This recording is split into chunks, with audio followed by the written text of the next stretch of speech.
7 kilo கஞ்சா பறிமுதல். சென்னை பல்லாவரம் அடுத்த திருநீர்மலை செல்லும் பிரதான சாலை நாகல்கேணி அருகே ஒரு கும்பல் சட்டவிரோதமாக கஞ்சா விற்பனையில் ஈடுபட்டுக் கொண்டிருப்பதாக சங்கர் நகர் போலீசாருக்கு ரகசிய தகவல் கிடைத்தது.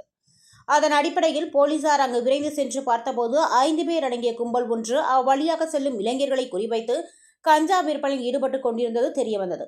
துரிதமாக செயல்பட்ட போலீசார் அந்த நபர்களை மடக்கி பிடித்து சங்கர் நகர் காவல் நிலையம் அழைத்து சென்று முறைப்படி விசாரணை நடத்தினர். போலீசாரின் விசாரணையில் அவர்கள் குரோம்பேட்டையை சேர்ந்த அமீர் வயது 28, சிவமணி வயது 22, பால்ராஜ் வயது 30, அபிஷேக் வயது 21 மற்றும் முகமது ஆயுப் கான் வயது 24 என்பது தெரியவந்தது. மேலும் போலீசாரால் கைது செய்யப்பட்டவர்களில் அபிஷேக் சேலையூரில் உள்ள பிரபல தனியார் பல்கலைக்கழகத்தில் BCA 3ஆம் ஆண்டு பட்டப்படிப்பு படித்து வருவதும், மற்றவர்கள் அனைவரும் பெயிண்டர், இன்ஜினியர், மார்க்கெட்டிங் என்று நல்ல வேலை பார்த்து வந்ததும் தெரியவந்தது. குறுகிய காலத்தில் அதிக பணம் சம்பாதிக்கும் ஆசையில் ஆந்திராவில் இருந்து மொத்தமாக கஞ்சாவை விலக்கி வாங்கி வந்து அதனை சென்னை புறநகர் பகுதிகளில் உள்ள கல்லூரி மாணவர்கள், இளைஞர்களை குறிவைத்து அதிக விலைக்கு விற்று பணம் சம்பாதித்து வந்ததும் தெரியவந்தது. அவர்களிடம் இருந்து விற்பனைக்காக பதுக்கி வைத்திருந்த சுமார் 7 கிலோ கஞ்சாவை போலீசார் பறிமுதல் செய்தனர்.